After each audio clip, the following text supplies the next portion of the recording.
संत सम्राट सदगुरु कबीर साहब का मौलिक ग्रंथ बीजक है, जिस पर सभी विद्वानों का एक मत है।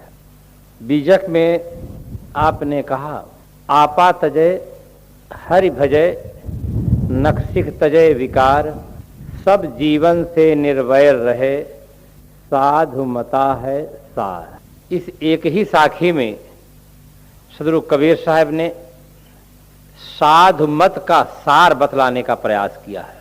सार बहुत थोड़ा होता है। दूध में घृत सार होता है, तिल में तेल सार होता है। इसी प्रकार से संसार में जो साधु समाज है उसका साहेब बताते हैं सार, कि सार कितना मूल्यवान होता है।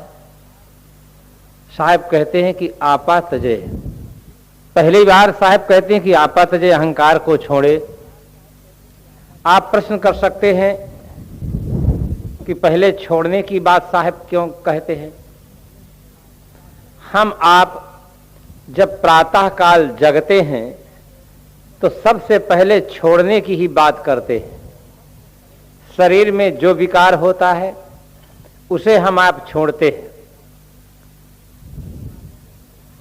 फिर कुछ चीजों को ग्रहण करते हैं। छोड़ना प्रथम है। इसी प्रकार से जीवन में व्यवहार हो या परमार्थ, जीवन के दो महत्वपूर्ण पहलू हैं, व्यवहार और परमार्थ। दोनों में जो छोड़ने योग्य है, जो सबसे बड़ा अवरोधक तत्व है, वो है आपा। जहां आपा तहां आपदा।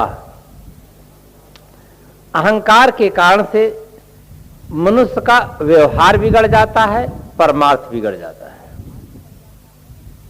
इतिहास के पन्नों को पलटें, दुर्योधन को बहुत अहम था। दुर्योधन अभिमाने गयो, पांडव केर मरम नहीं पयो। दुर्योधन का पतन होता है। दुर्योधन ने कहा कि आप 5 गांव देने की बात करते हैं, बिना युद्ध के सुई की नोक तक हम नहीं देंगे। कितना अहम। रावण को कितने व्यक्ति समझाते हैं, मंत्री, पुत्र, पत्नी, नाना, बहुत से लोग रावण को समझाते हैं, किंतु रावण किसी की बात सुनता नहीं। बहुत अहम। रावण का पतन हो जाता है। नारद जी को अहम हो जाता है तो नारद जी का भी पतन हो जाता है। नारद ना माने नहीं, रद माने मिथ्या। जिनकी वाणी मिथ्या न हो, ऐसे नारद के मन में भी जब अहम हो जाता है तो नारद जी का भी पतन हो जाता है। तो अहंकार, व्यवहार और परमार्थ दोनों पथ में बहुत बड़ा अवरोधक तत्व है। आदमी अहंकार करता है पहले शरीर को, जो अपना स्वरूप नहीं है उसे मानकर फिर उसमें अहम होता है। शरीर अपना स्वरूप नहीं है, शरीर तो रूप है। स्वरूप क्या है? स्वरूप तो चेतन स्वरूप है, ज्ञान स्वरूप है, किंतु अपने स्वरूप का बोध न होने के कारण से वह रूप को ही स्वरूप मान लेता है, पर को ही स्व मान लेता है। इसीलिए उसके जीवन में अहम होता है। साहब ने कहा, चलहु का टेढ़ो टेढ़ो टेढ़ो। तुम टेढ़े टेढ़े क्यों चलते हो? अहंकार करके क्यों चलते हो? 10हों द्वार नरक भरी बूढ़े, तू गंधी को बेड़ो। फूटे नैन हृदय नहीं सूझे, मत एको नहीं जानी। काम क्रोध तृष्णा के माते, बूढ़ मुए बिन पानी। जो जारे तन भस्म होए धुर, गाड़े किरमिट खाई। सीकर स्वान काग का भोजन, तन की यही बड़ाई। चेत न देख मुग्ध नर बौरे, तो हित काल न दूरी। कोटिन जतन करौ यही तन की, अंत अवस्था धूरी। बालू के घरवा में बैठे, चेतत ना ही अयाना। कहाँ ही कबीर एक राम, भजे बिन बूढ़े बहुत सयाना। बड़े बड़े सयान कहने वाले लोग अहंकार में आकर के डूब गए। आदमी के मन में जब अहंकार आता है, सिर तान कर चलता है, हाथ तान कर चलता है, आंख तान कर चलता है, राइफल तान कर चलता है, सीना तान कर चलता है, किंतु कभी नहीं बड़ा सुंदर चित्रण किया। कभी लिखता है, ताने सामयाने जे जरी के नमगीर ताने, ताने चौक चांदनी विचित्र छत्र ताने हैं, शेर सम सिर ताने सम शेर कर ताने, तीसो नजर ताने मदसो मताने हैं, ये तो सब ताने अंत आन धर ताने सबे, तब तो दुजेश मानो कछु ये न ताने हैं, दीपक से बुताने मानो दक्षिण पाए ताने ताने, ताने एक चादर ते सोवत उताने हैं। सब आप तान लीजिए, एक दिन जब मौत आकर के तान देगी, एक चादर तान करके उतान होकर के सो जाएंगे, सारा तानना तुम्हारा बेकार हो जाएगा। अहंकार बहुत बड़ा परमार्थ पथ का अवरोधक तत्व है। इसलिए साहब कहते कि अहंकार को छोड़ो, आपा तजे। अहम जब आता है तब आदमी अपने आप को भूल जाता है, न कहने योग्य बात कह डालता है, न करने योग्य कर्म कर डालता है, बाद में घोर पश्चाताप करता है।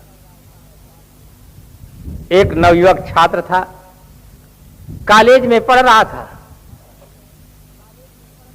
शिक्षा का युग है, कुसंग पड़ता है और वहां पर वो अपने जीवन साथी का चुनाव कर लेता है, लव मैरिज कर लेता है।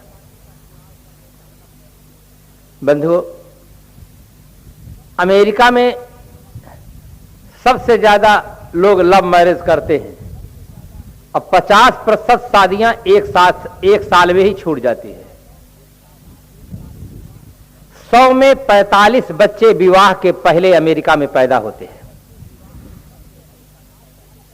विश्व में सबसे अधिक आत्महत्या करने वालों की संख्या अमेरिका में है। सबसे अधिक पागलों की संख्या अमेरिका में है। वो लव मैरिज कर लेता है। माता पिता का इकलौता बेटा था। माता पिता ने बड़े प्यार से उसको पालन पोषण किया था। वही उम्मीद को लेकर के बच्चे को पढ़ा रहे थे कि बच्चा हमारा पढ़कर योग्य होगा तब हम शादी करेंगे।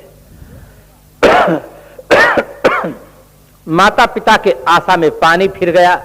घर में बहू आ जाती है और माता पिता को पूर्व कोई सूचना नहीं मिली। सब लोग समझाते हैं कि जो होना था सो हुआ।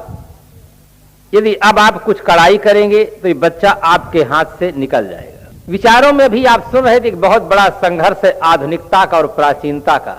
बहुत बड़ा संघर्ष है। बहू आधुनिक जमाने की थी, सास पुराने जमाने की थी। दोनों के विचारों में कोई तालमेल नहीं बैठता था। जहां कहीं भी संघर्ष होता है, केवल विचारों में सामंजस्य नहीं लोग बैठा पाते हैं, इसीलिए संघर्ष होता है। चाहे राजनीतिक क्षेत्र में देखें, चाहे सामाजिक क्षेत्र में देखें, चाहे सांप्रदायिक जगत में देखें, चाहे हम अपने घर में देखें, जहां कहीं द्वंद्व है, संघर्ष है, उसके मूल में है विचारों में सामंजस्य का न होना। बहू नए जमाने की थी। सास समझाती कि देखो सिर पर कपड़ा रखो, हमारे घर की ये मर्यादा है, इस मर्यादा के अनुसार चलो। बहू तुरंत उत्तर देती कि आप अपनी मर्यादा अपने पास रखें, हम तो नए जमाने के हैं, नए जमाने के अनुसार रहेंगे। हम साथ में घूमने जाते हैं तो अपने पति के साथ जाते, किसी दूसरे पति के साथ तो नहीं जाती हैं। और साथ में भोजन में पाती हूं तो अपने पति के साथ पाती हूं, दूसरे पति के साथ तो नहीं पाती हूं। आपका अपना जमाना है, आप अपनी बात करते हैं। आपका जमाना बीत गया, गुजरा हुआ जमाना खारिज है जिंदगी से, क्यों याद कर रहा है गुजरा हुआ जमाना। आपका जमाना बीता, अब जमाना हमारा आया है, हम अपने ढंग से जीवन जिएंगे। आप अपने घर की मर्यादा अपने पास रखें। सास बहू के विचारों में तालमेल नहीं था। बहू जब पति को अकेले में पाती तो कान में तेल डालना शुरू करती कि आपकी मां तो मेरे पीछे पड़ गई है, हरदम नुक्ताचीनी करती रह जाती है। और जो आपकी बहन है वो पूरा सीआईडी ऑफिसर का काम करती है, क्योंकि बहन का और भावज का संबंध ही कुछ ऐसा लगता है ननंद और भौजाई का संबंध। ननंद का अर्थ ही होता है ना धन आनंद बराबर ननंद। जिसके संबंध से भावज को कोई आनंद न मिले उसका नाम है ननंद। ननंद प्राय सीआईडी ऑफिसर होती है, चेक करती है भावज कहां बैठती है, क्या खाती है, क्या पीती है, और सब रिपोर्ट मां को देती रहती है। मां और पुत्री एक तरफ हो जाती है, भावज को नाको दम कर लेती है। किंतु किसी भी ननंद को अपने भावज के साथ ऐसा दुर्व्यवहार नहीं करना चाहिए, नहीं तो कबीर साहब की साखी याद रहे, कबीर कमाई आपनी निष्फल कभी न जाए, अब बोया पेड़ बंबूल का तो आम कहां से खाए। जो आदमी बंबूल का पेड़ बोएगा वो सोचे कि सीजन में आम खाने को मिलेगा तो नहीं मिलेगा। दूसरे को दुख देने पर दुख मिलेगा, सुख देने पर सुख मिलेगा, सम्मान देने पर सम्मान मिलेगा, अपमान करने पर अपमान मिलेगा। गली गली रैसा गोहरावे, जैसा करे सो तैसा पावे, सांझे दे सकारे पावे, पूत भतार के आगे आवे, कर्म कथा राई रत्ती सही। सुनते सुनते बच्चे के मन में भी दर्द हो गया। महाराज गोस्वामी जी ने मानस में लिखा कि अतिशय रगड़ करे जो कोई, अनल प्रगट चंदन से हुई। सुनते सुनते बच्चे के मन में दर्द हो गया कि सचमुच मेरी मां मेरी पत्नी के पीछे पड़ गई है। बच्चे के मन में क्रोध हो जाता है, उसके अहंकार को धक्का लगता है, अरे मेरी पत्नी और इतनी सताई जाए, मेरी मां के द्वारा सताई जाए। उसको अहंकार जग जाता है। जब अहम जग जाता है वो जाता है मां को कुछ कहने के लिए। संजोग ऐसा था कि दरवाजे पर पिताजी मिल जाते हैं। अब क्रोध का नियम ऐसा है कि जो पहले पड़ जाता है उसी पर वर्षा होती है। दरवाजे पर पिताजी मिल जाते हैं। वो बच्चा अहम में है, वो अपने आप को नहीं संभाल पाता है और कहता है पिताजी अपनी वाइफ को समझा दो कि हमारी वाइफ से न लड़े, नहीं तो हमारा आधा बांट दो। कितनी दुख की बात है। जिस देश के पूर्वजों ने लिखा हो मातृदेवो भव, पितृदेवो भव, आचार्य देवो भव, अतिथि देवो भव, अगर आज उस देश का नवयुवक मां को मां नहीं कह पाता है तो कितनी दुखद बात हो जाती है। केवल शिक्षा से हम जीव को उपार्जन कर सकते हैं, क्लर्क बन सकते हैं, मास्टर बन सकते हैं, डॉक्टर बन सकते हैं, किंतु केवल शिक्षा अगर हमें मिली तो हम अच्छे इंसान नहीं बन सकते हैं। अच्छे इंसान बनने के लिए शिक्षा के साथ साथ दीक्षा की बहुत बड़ी आवश्यकता है। शिक्षित लोगों का जैसा जीवन है हर आदमी परिचित है कि शिक्षितों में से कम लोग ऐसे होंगे जो व्यसन मुक्त हों, शाकाहारी हों, संयमी हों, सदाचारी हों। प्राय देखा जाता है जो जितने बड़े पद पर होते हैं उतना बड़ा ही उनके जीवन में दुर्गुण पाया जाता है, दोष पाया जाता है। यह नहीं कि सिर्फ शिक्षा ही कारण है, अन्य भी कारण है, कुसंग कारण है, अस्वस्थ वातावरण भी कारण है, कई कारण होते हैं। किंतु आदमी के मन में जब अहम आ जाता है कि हम बहुत योग्य हैं, बहुत पढ़े लिखे हैं, हम किसके पास बैठे, ये सामान्य आदमी हैं, अशिक्षित आदमी हैं, इनके पास क्यों बैठे, जब उसके अंदर अहम मनता की ऐसी भावना हो जाती है तो आदमी अपने को संभाल नहीं पाता है। इसलिए साहब कहते हैं कि आपा तजे अहंकार को छोड़ो। ये अहंकार बहुत बड़ा अवरोधक तत्व है। एक नवयुवक था, अपने देश की सारी शिक्षा प्राप्त किया, विदेश में जाता है, वहां शिक्षा प्राप्त करता है, अनेक डिग्रियां प्राप्त करता है। गर्मी के दिन में अवकाश मिलने पर घर आता है, उसके मन में इतना अहम हो जाता है कि मेरे समान यहां पर कोई योग्य व्यक्ति नहीं है, मैं किसके पास बैठूं, किससे बात करूं। वास्तव में विद्या ददात विनयम, विद्या के पास अगर देने योग्य कोई चीज है तो वो विनम्रता है। किंतु आदमी जब अहम में आ जाता है तो उसे बिल्कुल भूल जाता है।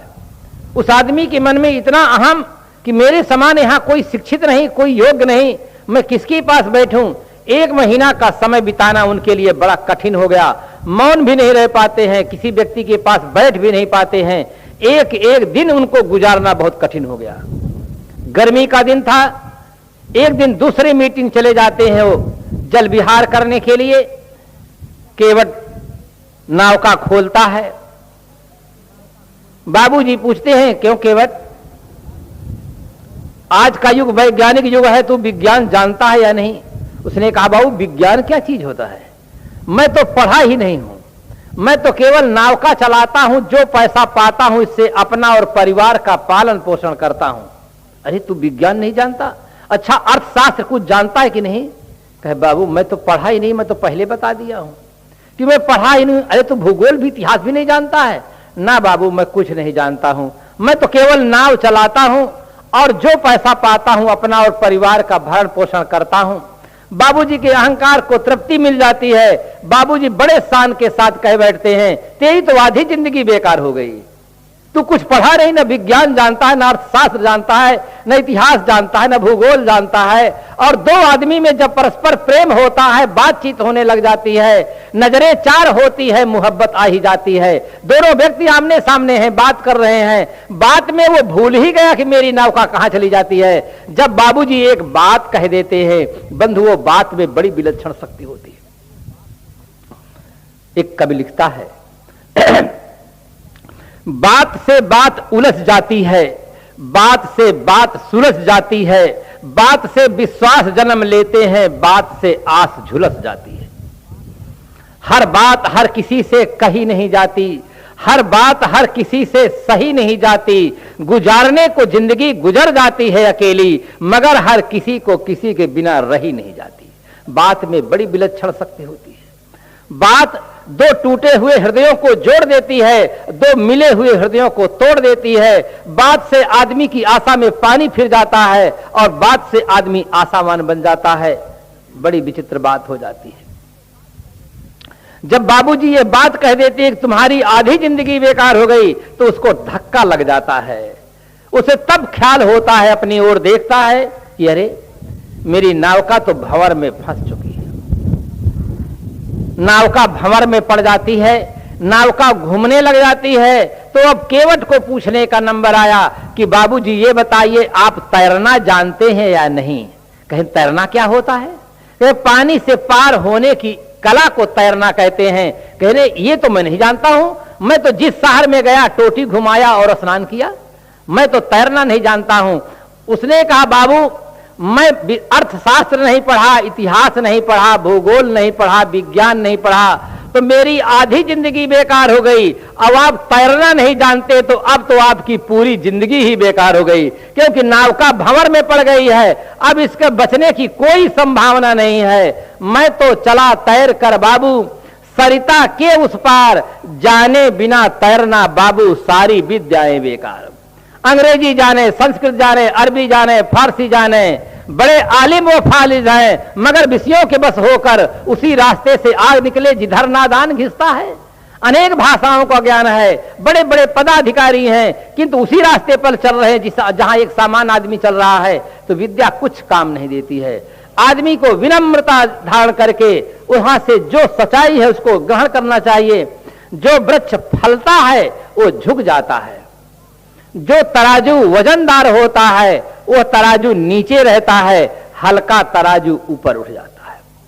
एक शायर ने बड़े सुंदर शब्दों में कहा, झुकता वही है जिसमें जान होती है, अकड़ना तो मुर्दे की पहचान होती है। आप लोग देखे होंगे जो मुर्दा होता है वो कितना अकड़ा रहता है, उसके हाथ पैर में कोमलता नाम की कोई चीज नहीं रहती है। जिंदा के देखो हाथ पैर आंख कान सब कोमल रहते हैं, जिधर चाहता उधर घुमा लेता है, किंतु मुर्दा एकदम अकड़ा रहता है। वास्तव में जो अकड़बाज आदमी होता है तो सही रूप में समझो वो मुर्दा ही है, उसमें जिंदा नहीं है, उसमें जान नहीं है। अगर जान होती तो वो मुलायम होता, कोमल होता। हर आदमी को जीवन में चाहिए, केवल लोग कहते हैं कि सेठ को नरम पेट को गर्म होना चाहिए। मैं सेठ नहीं, आदमी मात्र के जीवन में विनम्रता की बहुत बड़ी आवश्यकता है। विनम्रता श्रेष्ठता का प्रतीक है। जब बहू के मन में विनम्रता होती है तो सास को मां के समान आदर करती है, मां के समान उसकी आज्ञा का पालन करती है। और जब उसके मन में विनम्रता नहीं होती है, अहंकार आ जाता है, तब बहू कहती है तुम चलोगी डार डार तो मैं चलूंगी पात पात, तुम नहीं जानती हो मैं किसकी बेटी हूं। कितना बड़ा अहंकार।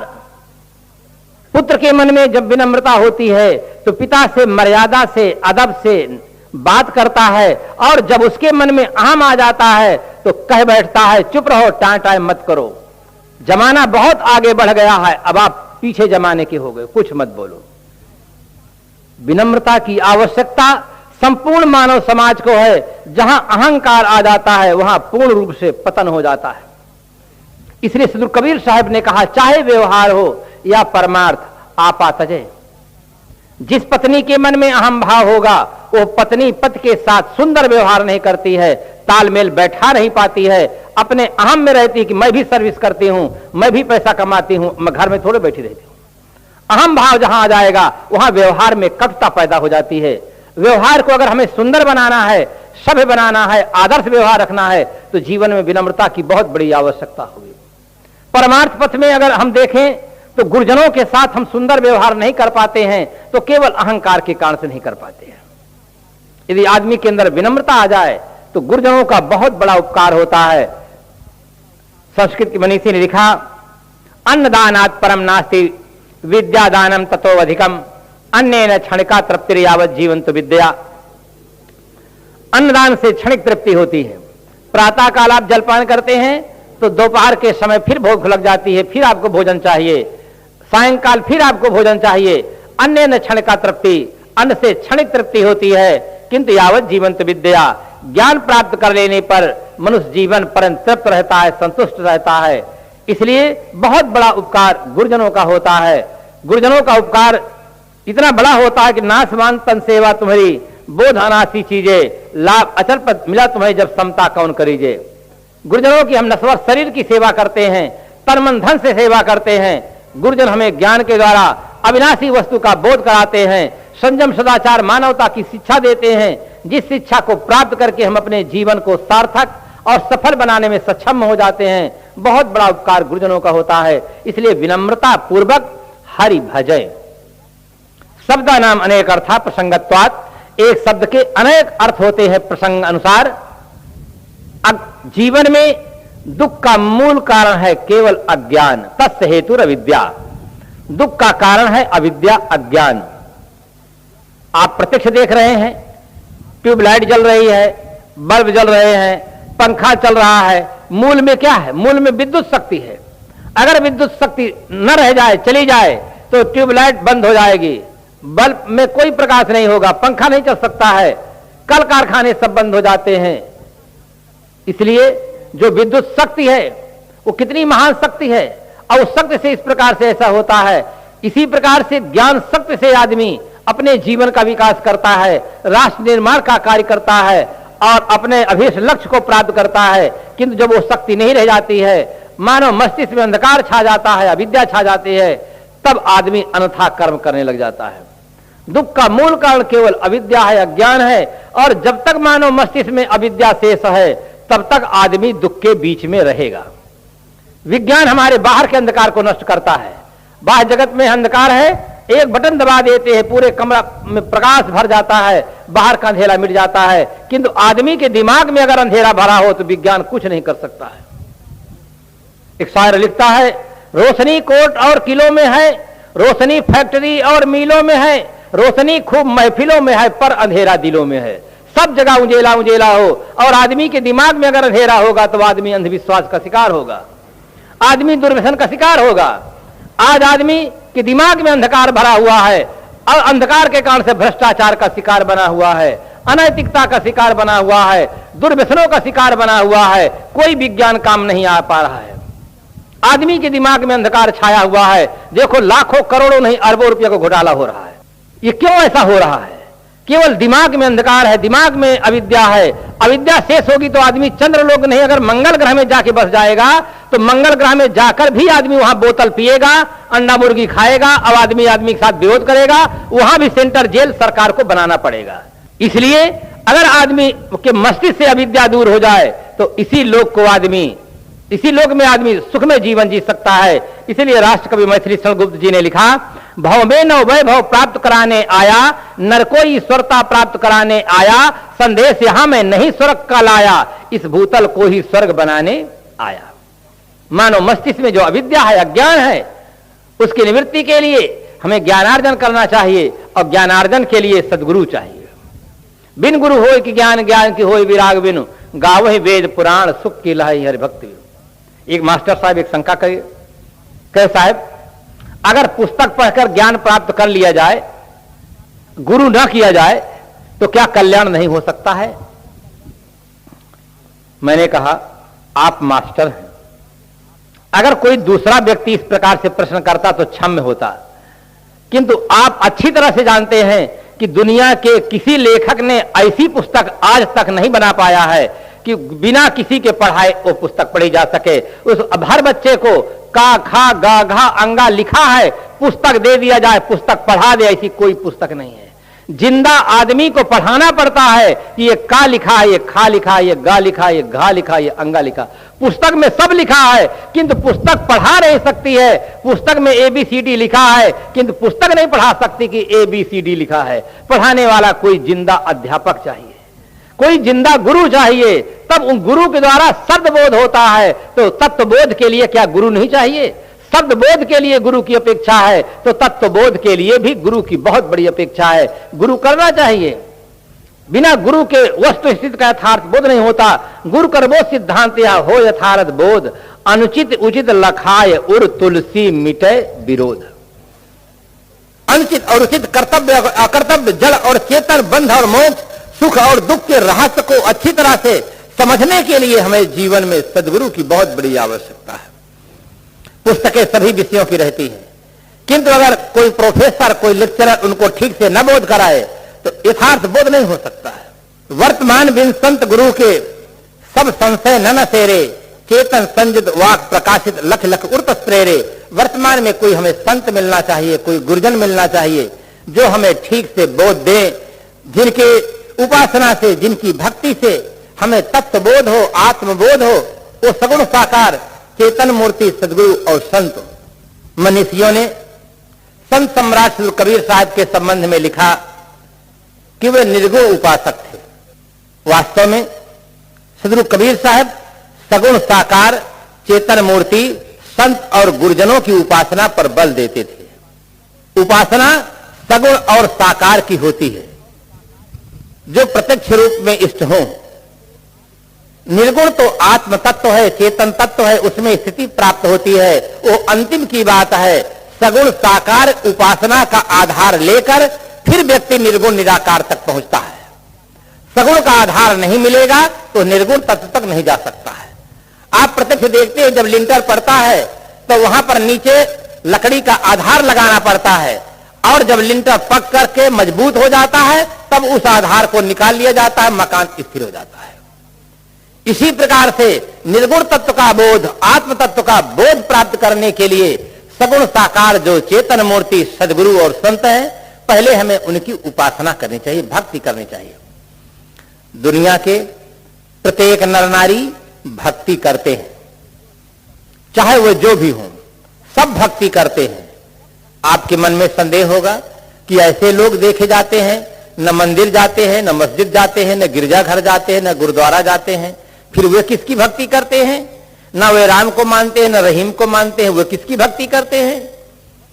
इष्ट देव में अंतर हो सकता है, आराध्य देव में अंतर हो सकता है, किंतु हर आदमी को भक्ति करना पड़ता है। बिना भक्ति के आदमी का छुटकारा नहीं है। विशाल दृष्टिकोण। माता पिता की जो भक्ति जाते हैं, माला हवन संध्या तर्पण रोजा नमाज हज प्रार्थना कुछ नहीं करते हैं, आखिर वे किसकी भक्ति करते हैं? आपका प्रश्न न्यायोचित है, क्योंकि आप बुद्धिजीवी हैं। आप सुनिए, ध्यान से सुने कि वे किसकी भक्ति करते हैं। उसके लिए वेद व्यास जी कलम उठाते हैं, श्रीमद् भागवत महापुराण में लिखते हैं।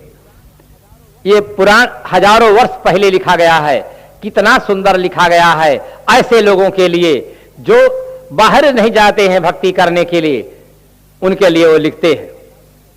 वदन्ति ते अन्योन्यमुपासित स्त्रियो गृहेषु मैथुन परेषु चाशिषः यजन्त सृष्टान्न विधान दक्षिणं वृत्ते परम घ्नन्ति पशून् तद्विदाः। वेद व्यास जी श्रीमद् भागवत महापुराण में लिखते हैं, वदन्ते अन्योन्यमुपासित स्त्रियो। ते शब्द संस्कृत का शब्द है, साह तव ते रूप बनता है, ते माने वे कौन? जो न मूर्ति पूजा करते हैं, न निर्गुण निराकार मानते हैं, न सगुण साकार भगवान मानते हैं। वे किसकी उपासना करते हैं? वदन्ति ते अन्योन्यमुपासित स्त्रियों, वे स्त्री की उपासना करते हैं। आप देख लीजिए कि ऐसे लोग इसकी उपासना करते हैं कि नहीं करते हैं, और स्त्रियां पुरुषों की उपासना करती हैं, और इसी उपासना करने वालों को आज के युग में बहुमत मिल गया है। इसीलिए जनसंख्या वृद्धि की समस्या पैदा हो गई है। मैं मध्य प्रदेश में था, भैंसमुड़ी एक गांव है, और वहां पर मैं कथा कह करके बाहर निकला घूमने के लिए। सरकारी कर्मचारी लोग थे, उनकी छुट्टी हुई ऑफिस से। अब वो हम लोगों को देख करके व्यंग करते हुए चल दिए कि कहने लगे, भैया अब हमको भी कबीरपंथी महात्मा का चेला बनना है, जिससे हमें बोझा लेकर के उनकी सेवा करें। हम लोगों को सुनाते हुए निकले। जब सुनाते हुए निकले पास से, तो हमने भी अपने साथी से विनोद में कहा, साहब क्या करें, हम लोग भी चेला खोजते हैं, किंतु सबको स्त्री ही चेला बना लेती, इसलिए हमारा चेला कोई बनता ही नहीं है। इतनी तेज साइकिल हांके कि 9 2 11 तुरंत हो गए। तो इस प्रकार से आदमी इतना भ्रमित है, इतना वो उसके जीवन में है, तो आदमी का हृदय श्रद्धा मयो अयम पुरुषः। गीताकार ने कहा ये पुरुष श्रद्धामय है, इसके अंदर भाव है, किंतु श्रद्धा की दिशा गलत हो सकती है, ये तो हो सकता है, किंतु ऐसा कोई आदमी नहीं जिसके मन में श्रद्धा ना हो। श्रद्धा तो है, एक चोर के मन में धन के प्रति श्रद्धा है, एक सज्जन आदमी के परोपकार के मन में, परोपकार के लिए उसके मन में श्रद्धा है। श्रद्धा दोनों आदमी के पास में है। एक दान करने की श्रद्धा है, उसके मन में दान कर रहा है। एक आदमी के मन में यह किसी प्रकार से मैं ले लूं, उसके लिए उसके मन में श्रद्धा है। श्रद्धा की दिशा में अंतर हो सकता है। इसलिए बंधुओं, भक्ति तो सबको करना पड़ता है। जो सदगुरु की भक्ति करते हैं, संत की भक्ति करते हैं, जीवित मूर्तियों की भक्ति करते हैं, उन्हें आत्मबोध मिलता है। आत्मज्ञान बिना नर भटके, कोई मथुरा कोई काशी, आत्मबोध उनको मिलता है। जो गुरुजनों की उपासना करते हैं, संतों की उपासना करते हैं, उन्हें आत्मबोध मिलता है। और जो प्राचीन काल के महापुरुषों की मूर्ति बना करके श्रद्धा सुमन समर्पित करते हैं, उन्हें स्वर्ग मिलता है। स्वर्ग का मतलब सुख मिलता है, क्योंकि वे अपने जीवन में शुभ कर्मों का स्थान देते हैं, तो शुभ कर्मों के परिणाम स्वरूप उन्हें स्वर्ग मिलता है, सुख मिलता है, मोक्ष नहीं मिलता, बोध नहीं मिलता है। किंतु जो तृतीय क्लास की उपासना है, सकामी नर नारियों की उपासना है, उस उपासना का फल आदमी को नरक मिलता है, दुख मिलता है। नरक, स्वर्ग, अपवर्ग 3 शब्द हैं। नरक का अर्थ केवल दुख होता है, स्वर्ग का अर्थ सुख होता है, और मोक्ष का अर्थ शाश्वत शांति होता है। नरक में दुखों का वर्णन मिलता है, स्वर्ग में सुखों का वर्णन मिलता है, और मोक्ष परम पद है, परम शांति। वहां कुछ द्वंद्व नहीं, कोई उपाधि नहीं है, और वो स्थिति तब प्राप्त होती है जब व्यक्ति सांसारिक वासनाओं से ऊपर उठकर आत्मनिष्ठ जीवन जीने का सौभाग्य प्राप्त कर लेता है। तब जिसके लिए गीताकार ने लिखा, यस तो आत्मरतिरेव स्यादात्म तृप्तस्य मानवः आत्मन्येव च संतुष्टस्य कार्यं न विद्यते। जो मनुष्य अपने आत्मा में प्रीत करता है, तृप्त रहता है, संतुष्ट रहता है, तस्य कार्यं न विद्यते, उसके लिए कोई कार्य शेष नहीं। जिसके लिए महाराज श्री राम ने सेवरी से नवधा भक्ति में वर्णन करते हुए कहा कि मम दर्शन फल परम अनूपा, जीव पाव निज सहज स्वरूपा। मेरे दर्शन करने का श्रेष्ठ अनुपम अनुपमा देने योग्य फल यह है कि जीवात्मा सहज ही अपने स्वरूप को प्राप्त हो जाता है। सदगुरु कबीर साहब ने कहा, जो तू चाहे मुझको छाड़ सकल की आस, मुझ ही ऐसा होए रहो सब सुख तेरे पास। इस प्रकार से बंधुओं, तृतीय क्लास की उपासना न करें, प्रथम क्लास की उपासना करें। जब भौतिक वस्तुएं बढ़ती हैं तो हर आदमी चाहता कि उत्तम वस्तु हमें प्राप्त हो। उत्तम उपासना है सगुण साकार चेतन मूर्ति सदगुरु और संतों की उपासना। किंतु आदमी सस्ती भक्ति चाहता है, उसे मालूम नहीं कि सस्ता रोवे बार बार, महंगा रोवे एक बार। वो चाहता है कि हम भक्ति भी कर लेवे, हमारे घर का माल पानी भी बाहर न जाने पावे, और भक्ति भी हो जाए, धर्म भी हो जाए। लोग धारणा में हम ये भी दिखें कि बहुत बड़े भक्त आदमी है, 3 घंटा पूजा करते हैं, अब माल भी बाहर न जाए। इसीलिए एक कवि ने बड़े मधुर शब्दों में व्यंग किया कि टुन टुन टुन टुन घंटी हिलावे, झपक दे सब झपना, और ठाकुर जी का भोग लगावे, गपक जाए सब अपना। बड़ा मधुर व्यंग किया। इस प्रकार की उपासना से कल्याण नहीं होगा। अगर आप किसी के घर में मेहमान बनकर जाते हैं, आपके सामने थाली परोस कर दे दी जाती है, और जैसे आप खाना चाहे थाली खींच लेवें, तो आपको बहुत दुख होगा। जिनको आप समर्पित कर देते हैं उनको आप खाने दीजिए, अगर वो नहीं खाते तो आप समर्पित क्यों करते हैं? दोनों दशा में एक तरफ रहिए। इस प्रकार से आदमी को ठीक से सोचना चाहिए। उपासना हम सीखे वहां पर, किंतु प्रयोग करें जीवित मूर्तियों पर। इसीलिए प्राचीन काल में मातृदेवो भव, पितृदेवो भव, आचार्य देवो भव, अतिथि देवो भव, माता पिता आचार्य और अतिथि ये देवता थे। वास्तव में सबसे पहले ऋषियों ने मां को याद किया है। मां का बहुत बड़ा उपकार होता है। मां, कोई भी व्यक्ति, अगर आज के युग में अंतरजातीय विवाह होता है, बच्चे होते हैं, बच्चे मां की भाषा सीखते हैं, मां की गोद में पलते हैं, मां की भाषा सीखते हैं, मां उन्हें चलना सिखाती है, मां उन्हें प्यार से पालन पोषण करके बड़ा बनाती है, योग्य बनाती है। मां का बहुत बड़ा उपकार होता है। तत्पश्चात पितृदेवो भव, पिता का बहुत बड़ा उपकार होता है। पिता, माता और पिता की कृपा से ही बच्चा बढ़ता है, पलता है, योग्य बनता है। इसलिए बच्चे चाहे जितने बड़े हो जाएं, चाहे ऑफिसर हो जाएं, नेता हो जाएं, किंतु उनका कर्तव्य हो जाता है कि माता पिता की आज्ञा का पालन करना, सेवा करना, ये उनका पुनीत कर्तव्य हो जाता है। किंतु उन्हें आज शिक्षा न मिलने के कारण से वे माता पिता के भक्त कम हो जाते हैं और बाहर जहां नहीं करना चाहिए वहां के भक्त ज्यादा हो जाते हैं।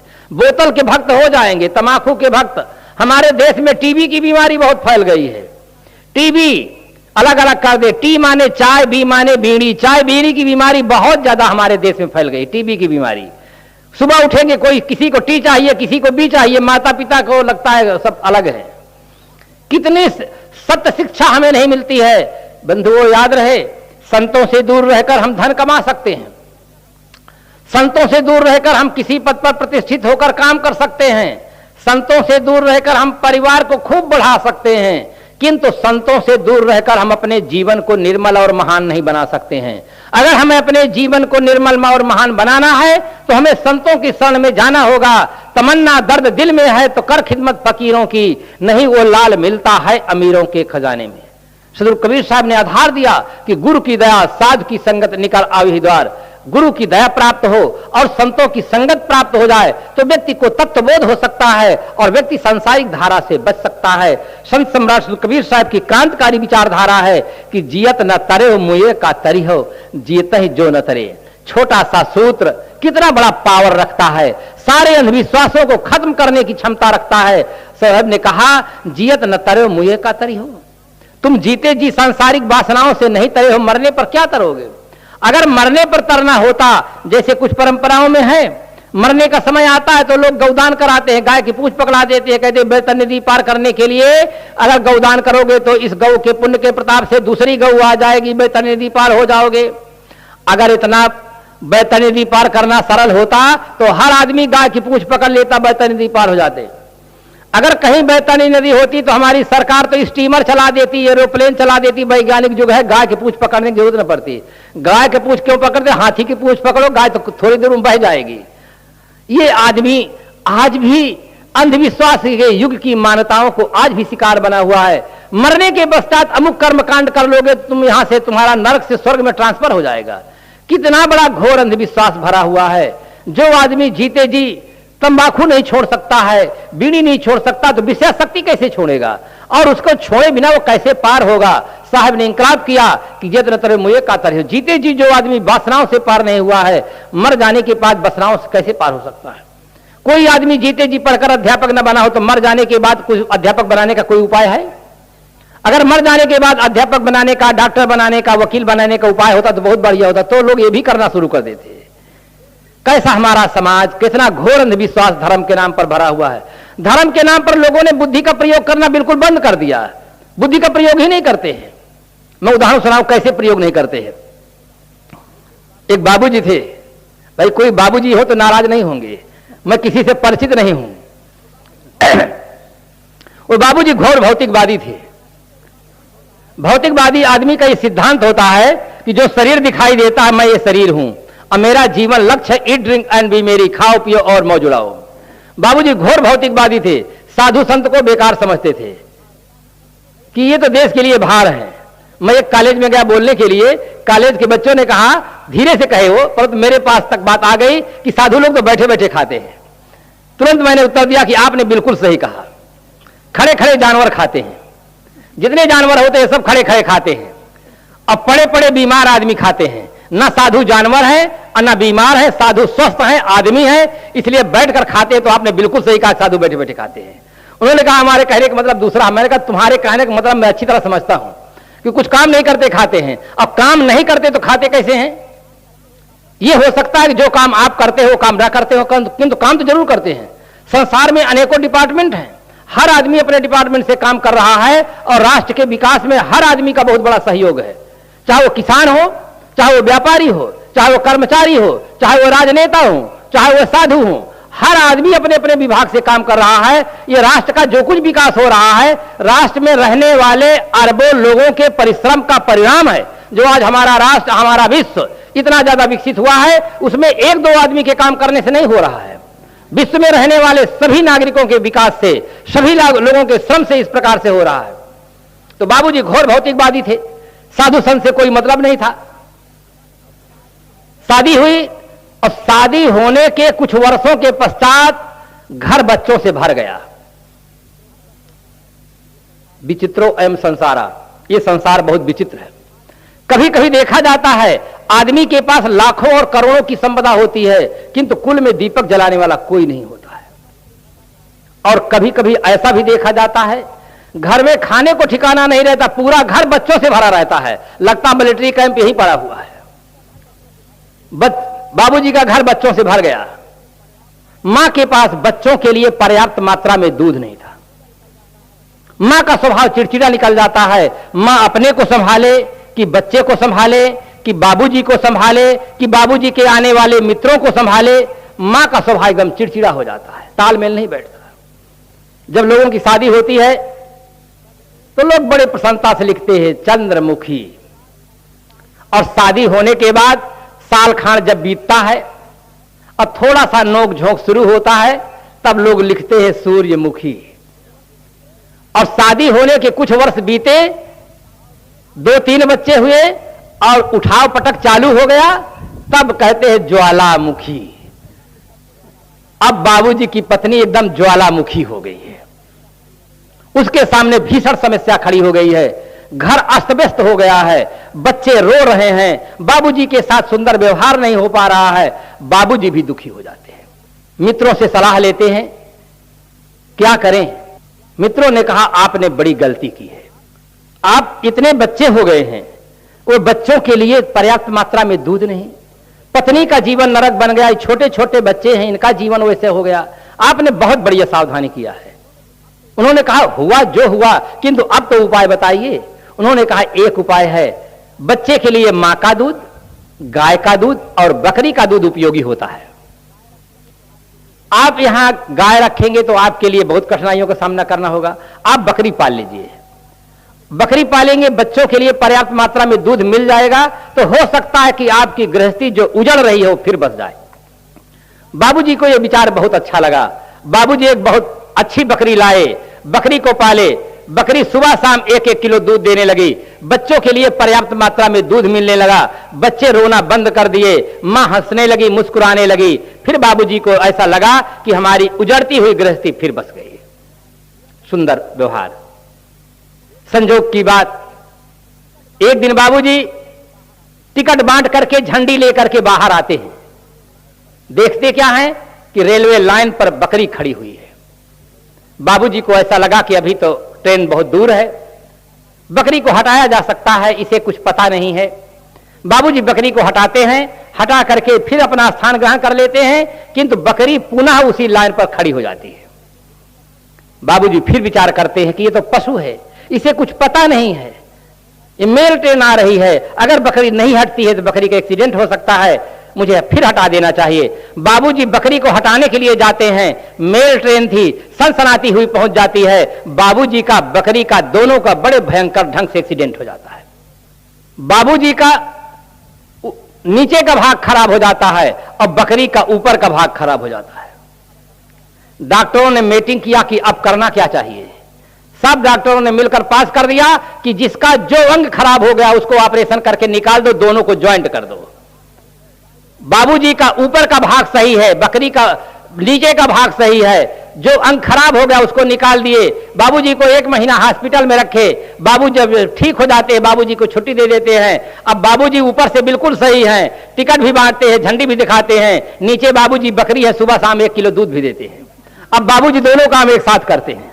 आपके मन में ऐसा होता होगा कि क्या ऐसा संभव है? क्यों नहीं संभव है भाई? हजारों युग पहले, हजारों साल पहले अगर ऐसा संभव हुआ है तो आज तो विज्ञान चरम सीमा पर पहुंचा हुआ है। आज तो लोग बताते हैं कि आंखें लगा देते हैं, जिसके पास आंखें नहीं होती आंखें लगा देते हैं, हार्ट को बदल देते हैं, फेफड़े को ठीक कर देते हैं और ऑपरेशन करके हड्डियों को निकाल के बाहर कर देते हैं। आज का युग में तो विज्ञान बहुत ज्यादा सफल है, जब हजारों साल पहले सफल हो गया है। ऐसे नहीं हो सकता है, किंतु आपके दिल में बात बैठती नहीं होगी, संदेह बना होगा कि ऐसा नहीं हो सकता है कि बाबूजी नीचे बकरी रहे, सुबह शाम 1 किलो दूध भी देवें और झंडी भी दिखावें, ड्यूटी भी करें, ऐसा कैसे हो सकता है। किंतु आप लोगों ने कभी संदेह, आपको कभी संदेह सिखाया नहीं गया है, हमने आपकी बुद्धि का शोषण किया है। कुछ ऐसे लोग होते हैं धन का शोषण करते हैं, कुछ ऐसे समाज में लोग होते हैं जो मानव की बुद्धि का शोषण करते हैं। धन शोषण की अपेक्षा मानव की बुद्धि का शोषण बहुत ज्यादा हानिकारक होता है। आपकी बुद्धि का शोषण हमने किया है, हमने कह दिया कि हमारे शास्त्रों में जो कुछ लिखा है, अगर आप संदेह करोगे तो आप नरक में चले जाओगे, शास्त्रद्रोही, गुरुद्रोही, भगवान द्रोही हो जाओगे, नरक में चले जाओगे, तुम्हारा कोई उद्धार नहीं कर सकता। इसलिए आपकी बुद्धि में ताला लगा दिया गया है, आपने संदेह किया ही नहीं कभी। हजारों वर्ष पहले यह घटना घट जाती है। आपने गणेश जी का फोटो देखा होगा, गणेश जी नीचे बिल्कुल आदमी हैं और ऊपर हाथी का सूंड लगा हुआ है, गर्दन काट करके हाथी का लगाया गया है। अगर हाथी का गर्दन काट ले, आदमी का गर्दन काट ले तो दोनों जिंदा रहेंगे, मर जाएंगे। थोड़ी सी बुद्धि का प्रयोग करें, जिस आदमी के गर्दन काट दिया जाएगा वो आदमी जिंदा है कि मर जाएगा। और फिर उनको ज्वाइंट कैसे करेंगे, आदमी के गर्दन में हाथी के गर्दन ज्वाइंट हो सकती है। अगर वो घटना सही है तो ये भी सही है, अगर वो नहीं हो सकता तो ये भी नहीं हो सकता, अगर ये हो सकता तो वो भी हो सकता है। अब आप तुलना करके ठीक से सोचें, अगर ये नहीं हो सकता तो वो भी नहीं हो सकता है। अगर बाबूजी दूध दे सकते हैं और ड्यूटी दे सकते हैं तब गणेश जी भी ऐसे हो सकते हैं, नहीं गणेश जी भी ऐसे नहीं हो सकते हैं। न मालूम धर्म ग्रंथों में कैसी कैसी बातें लिखी हैं। हमारा समाज बीए किया है, एमए किया है, डीलेट किया है, पीएचडी किया हुआ है, फिर जब शादी का समय आता है तो वही गणेश जी को पूजते हैं जो नीचे आदमी ऊपर हाथी का सूंड है। इतना उसके पास अकल नहीं आती है कि हम आदमी होकर के क्या कर रहे हैं, किधर चले जा रहे हैं। बुद्धिजीवी कहलाकर हम सिगरेट पिए जा रहे हैं, फिर भी हम अपने को मानते हैं कि हम बुद्धिजीवी हैं, जब उसमें लिखा रहता है स्वास्थ्य के लिए हानिकर है। जो अपने स्वास्थ्य के लिए हानिकर वाला कर्म करे और अपने को बुद्धिजीवी माने, वो कैसे बुद्धिजीवी हो सकता है। हर आदमी को ठीक से सोचना चाहिए, चिंतन करना चाहिए। आदमी घोर अंधविश्वास का शिकार बना हुआ है। एक अंधविश्वास की बात और बताऊं, महिलाओं के ऊपर। एक आदमी था, नौजवान था, कॉलेज शिक्षा प्राप्त किया, उसने लव मैरिज कर लिया। लव मैरिज जब कर लेता है, घर पर आता है, माता पिता के द्वारा उन्हें संतोष नहीं होता है, वो व्यक्ति पत्नी को घर पर रख करके नौकरी करने के लिए चल देता है। नौकरी करने जाने कहता है, पत्नी कहती है पहले सबसे पहले देव मंदिर में तो चलो, फिर नौकरी के लिए जाना। पत्नी की बात मान लेता है कि आज पत्नी है, अगर पहले बार कहती है चलो देव मंदिर में पहले चले, दर्शन करो, फिर नौकरी के लिए जाओ, अगर मैं नहीं मानता हूं इसकी बात तो कल ये भी कहेगी तो मैं कहूंगा अपनी बात, तो ये भी नहीं मानेगी। पत्नी की बात मान करके पति चल देता है देव मंदिर में दर्शन करने के लिए। बाबा बैजनाथ धाम चल देता है, वहां पर दर्शन करता है। पत्नी हाथ जोड़कर प्रार्थना करती है कि हे भगवान एक लाल हमें दीजिए। पति महोदय पीछे खड़ा सुन रहा है। पति के मन में कोई आस्था नहीं, कोई श्रद्धा नहीं है, कि किंतु पत्नी के मन में श्रद्धा है। वो भोलेनाथ से एक लाल की याचना कर रही है। पति चुपचाप शांत खड़ा है। दोनों चले जाते हैं दर्शन करके। पति कलकत्ता चला जाता है, पत्नी माता पिता के घर में रहती है। पत्र व्यवहार के द्वारा आश्वासन देता रहता है कि जैसे सर्विस ठीक से लग जाएगी, आर्थिक स्थिति सुदृढ़ हो जाएगी, मैं आपको बुला लूंगा। आश्वासन देता रहता है, पत्र व्यवहार करता रहता है। समय बीता, 5 साल का समय बीत जाता है, बहुत बड़ा समय बीत जाता है। आर्थिक स्थिति अच्छी होती है, उसके मन में एक भाव जगता है कि अब हमें घर चलना चाहिए। बार बार पत्नी का पत्र आता है, वो तैयारी में लगता है। पत्नी के लिए सुंदर साड़ी लेता है, आभूषण लेता है। अब 5 साल बीत गया है। भोलेनाथ से पत्नी ने मांगा है एक लाल, तो उस लाल के लिए अंडरवियर खरीदता है, जूता खरीदता है, मोजा खरीदता है कि वो तो लाल 5 साल का हो गया होगा। 5 साल के बच्चे के लिए सारे कपड़े खरीदता है, पेटी में भर करके बंद करके आता है। आज पत्नी को ऐसा लगा है कि सूरज पूरब की ओर उदय हुआ है। 5 साल के बाद पति के दर्शन करने का उसे सौभाग्य मिल रहा है। प्रातः काल से मन में बड़ी प्रसन्नता, बड़ी सफाई, बड़ी व्यवस्था हो रही है। पति महोदय आता है, नमस्कार करती है, हाथ से पेटी ले लेती है, कहते चाबी लाओ। चाबी ले लेती है, चाबी लेकर जैसे खोलती है पत्नी एकदम खुश खुश हो जाती है, उसके लिए आभूषण है, साड़ी है, और निकाल कर जब देखती है तो ताजुब में पड़ जाती है कि ये छोटे छोटे कपड़ा किसके लिए है। पत्नी पूछ पड़ती है कि ये कपड़ा किसके लिए लाए हैं आप, ये तो ऊपर मेरे लिए हैं, ये छोटे छोटे ये कपड़ा किसके लिए। कहा ये उसके लिए हैं जिसके लिए तुम शंकर जी से प्रार्थना की है, मुझे एक लाल चाहिए, वो लाल कहां है, वो लाल के लिए मैं लाया हूं 5 साल के बच्चे के लिए।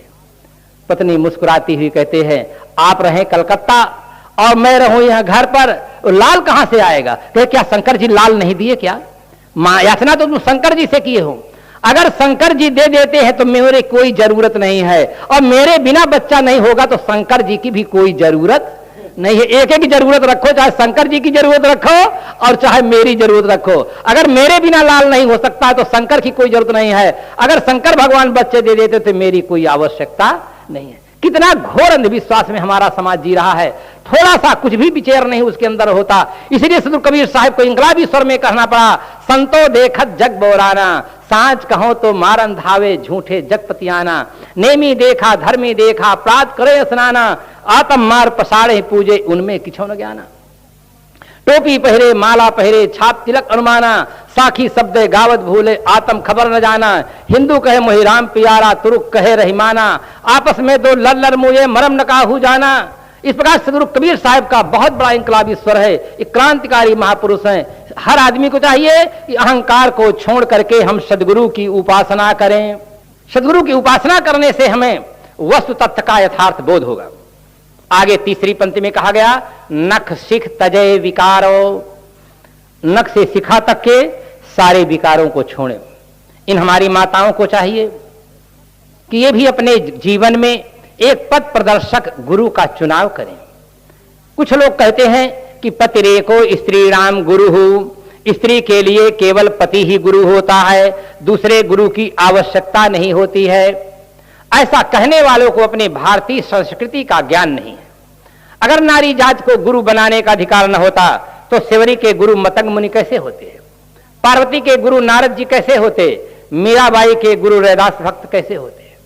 नारी कोई पाषाण की मूर्ति नहीं है, नारी के शरीर में भी आत्मदेवता विराजमान है। नारी भी अपने जीवन में सुख और शांति चाहती है और उसके लिए भी आत्मज्ञान की आवश्यकता है, और आत्मज्ञान के लिए जीवन में गुरु की आवश्यकता होती है। लोकोक्ति है, गुरु कीजे जानकर पानी पीजे छान कर। गुरु हमें खूब जान करके करना चाहिए, जैसे तैसे व्यक्ति को गुरु नहीं बनाना चाहिए। आदमी को पारखी बनना चाहिए, परख करना चाहिए, तब गुरु का चुनाव करना चाहिए।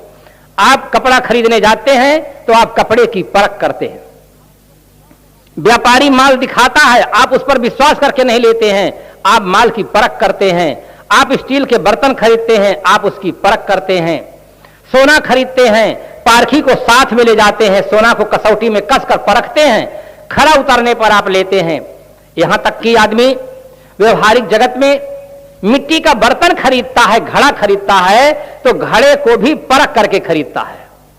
उसको ठोंकता है, बजाता है, देखता है, वो ठीक रहता है तब उसे लेता है। अगर परख करने पर खड़ा सही नहीं रहता तो उसको नहीं स्वीकार करता है। जब आप सब चीज की परख करते हैं तो शब्दों की भी आप परख करें।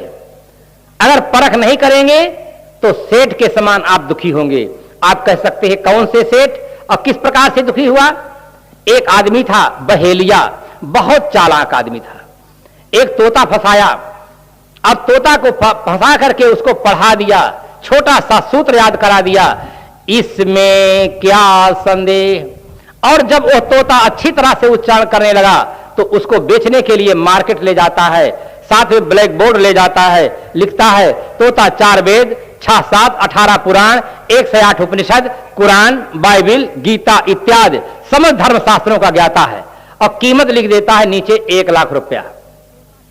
जो भी व्यक्ति बाजार में जाते तोता की योग्यता को पढ़ते, हर आदमी के मन में एक बार संकल्प जरूर होता कि इस तोता को हम ले लें, किंतु जब कीमत देखते 1 लाख रुपया तो अपने मन की बात मन ही में पचा डालते। सायंकाल का समय हो रहा था, एक सेठ जी अपने मुनीम जी के साथ पहुंचे और देखकर तोता की योग्यता को पढ़कर बहुत प्रसन्न हो गए, और तुरंत मुनीम से कहा कि जल्दी जाओ 1 लाख रुपया लेकर के इसको तोता को ले लो, पता नहीं कोई दूसरा व्यक्ति आ जाए तो तोता हमें नहीं मिल सकता है। बहेलिया बहुत चालाक था। उसने कहा, सेठ जी बिका हुआ माल वापस नहीं होता है। कितने लोग इस ट्रिक का प्रयोग करते हैं कि बिका हुआ माल वापस नहीं होता है। सेठ जी घोर श्रद्धावादी थे, बुद्धिवादी नहीं थे, परीक्षक नहीं थे, पारखी नहीं थे। सहज रूप में पूछ पड़े, क्यों तोताराम, क्या सचमुच तुम सभी शास्त्रों के ज्ञाता हो? उसने कहा, इसमें क्या संदेह। सेठ जी एकदम खुश हो जाते हैं, वाह गजब का तोता। सेठ जी कहते, प्रतिवर्ष हम सम्मेलन बुलाते हैं, लाखों रुपया खर्च करते हैं, 3 दिन के पश्चात चौथे दिन कोई विद्वान रहते ही नहीं। अब आज तक के सम्मेलन में इतना बड़ा कोई विद्वान नहीं आया है जो सब शास्त्रों का ज्ञाता हो। ये बहुत अच्छा तोता है। 1 लाख रुपया देकर के तुरंत तोता को ले लेते हैं। दूसरे दिन पेपर में, रेडियो में, टेलीविजन में सब जगह प्रचार कर देते हैं कि हमारे पास एक ऐसा तोता है जो सारे धर्म शास्त्रों का ज्ञाता हो। हिंदू, मुसलमान, ईसाई, पारसी, जैन, बौद्ध, कोई भी मनीषी आकर शास्त्रार्थ कर सकता है। सुबह होते होते एक द्विवेदी जी पहुंच जाते हैं। द्विवेदी जी ने जाकर कहा, क्यों तोताराम, क्या सचमुच तुम्हें चारों वेद कंठाग्र है? तोताराम ने कहा, इसमें क्या संदेह। द्विवेदी जी एकदम घबरा जाते हैं कि मैं तो 2 ही वेद जानता हूं, ये चारों वेद का ज्ञाता है। अगर मैं ज्यादा प्रश्न किया और ये मुझसे प्रश्न कर बैठा, मैं हार गया तो मेरी मर्यादा समाप्त हो जाएगी। द्विवेदी जी चुपचाप लौट आते हैं, तोता का लोहा मान लेते हैं। सुबह होते एक मौलवी साहब पहुंच जाते हैं। मौलवी साहब प्रश्न करते हैं, क्यों तोताराम, क्या सचमुच तुम्हें कुरान शरीफ याद है? उसने कहा, इसमें क्या संदेह। मौलवी जी समझे कि गजब का तोता है। एक तरफ वेद याद, दूसरी तरफ कुरान शरीफ याद। मुझे तो पूरा कुरान शरीफ नहीं याद है। अगर ये प्रश्न कर लिया, मैं उत्तर न दिया तो मेरी मर्यादा समाप्त हो जाएगी। वे भी चुपचाप लौट गए। तीसरे दिन एक पादरी महोदय आते हैं, वो प्रश्न उठाते हैं, क्यों तोताराम, क्या सचमुच तुम्हें बाइबल याद है? उसने कहा, इसमें क्या संदेह। वो भी चुपचाप लौट जाते हैं। तोता की चारों तरफ एक तोता एक चर्चा का विषय बन जाता है। हर आदमी के कंठ में यही चर्चा है कि सेठ जी के पास एक बड़ा विलक्षण तोता है। एक साथ वेद जानता है, कुरान जानता है, बाइबिल जानता है, सारे धर्म शास्त्रों को जानता है। कोई मनुष्य उसे शास्त्रार्थ में जीतता नहीं है। सेठ जी के अहंकार को बहुत संतोष मिलता है कि 1 लाख रुपया गया तो गया, किंतु हमारी चर्चा चारों तरफ हो रही है। महाराज गोस्वामी जी ने कहा, संत सुखी विचरंत मही। संत भ्रमणशील होते हैं, बहुत सुखी, और संत जगत विचरे यही हेता, जड़ जीवन कह कर सचेता। संत विचरते हुए पहुंचे, तोता के संबंध में सुने, सीधे सेठ जी के पास पहुंच गए। सेठ जी ने उनका उठकर अभिनंदन किया, स्वागत किया। महात्मा ने कहा, सेठ जी, हम ऐसा सुने कि आपके पास एक ऐसा तोता है, समस्त शास्त्रों का ज्ञाता है, हम भी कुछ पूछना चाहते हैं। सेठ जी मुस्कुराते हुए कहा, चलिए आप भी पूछ लीजिए। महात्मा जी जाते हैं। महात्मा पूछते हैं, क्यों तोताराम, क्या सचमुच तुम्हें चारों वेद कंठाग्र है? उसने कहा, इसमें क्या संदेह। महात्मा ने कहा, बड़ा गजब का तोता है। महात्मा ने कहा, क्या ऋग्वेद तुम्हें याद है? उसने कहा, इसमें क्या संदेह। तो कहा, ऋग्वेद का पहला मंत्र सुनाओ। अब तो कुछ जानता नहीं था। उसने कहा, इसमें क्या संदेह। महात्मा ने कहा, संदेह तुम्हें नहीं, संदेह तो हमें है जो हम पूछ रहे हैं। महात्मा ने कहा, क्या तोताराम तुम्हें गीता याद है? उसने कहा, इसमें क्या संदेह। तो गीता में दैवी संपदा के लक्षण सुनाइए। उसने कहा, इसमें क्या संदेह। महात्मा ने कहा, क्यों तोताराम तुम्हें रामचरितमानस याद है? उसने कहा, इसमें क्या संदेह। तो रामायण का प्रथम दोहा सुनाइए। उसने कहा, इसमें क्या संदेह। महात्मा अपना जजमेंट बनाते हैं। जजमेंट बनाकर सेठ जी को सुनाते हैं। सेठ जी, आपका तोता तो कुछ भी नहीं जानता है, ये प्रश्न ही नहीं समझता है, उत्तर देने की बात तो बहुत दूर रही। मैं पूछता हूं ऋग्वेद का पहला मंत्र, मैं पूछता हूं गीता में दैवी संपदा के लक्षण, मैं पूछता हूं रामायण का प्रथम दोहा, और ये कहता इसमें क्या संदेह, ये कुछ भी नहीं जानता है। सेठ जी का चेहरा जो गुलाब की फूल की तरह खिला रहता था, उसमें एकदम पाला पड़ जाता है। सेठ जी एकदम मुरझा जाते हैं, दुखी हो जाते हैं। पहला दिन है, इस प्रकार का रिजल्ट सेठ के सामने आता है। सेठ जी दुखी होकर के कहते हैं, क्यों तोताराम, क्या तू सचमुच कुछ भी नहीं जानता है? उसने कहा, इसमें क्या संदेह। सेठ जी दूसरा प्रश्न करते हैं कि क्या मेरा 1 लाख रुपया बेकार चला गया? तो ताराम ने कहा, इसमें क्या संदेह। बंधुओं, सेठ जी तोता को खरीदे और बिना परीक्षा किए खरीदे, बिना पारखी को ले गए खरीदे। परिणाम यह हुआ कि उनका 1 लाख रुपया बेकार चला गया।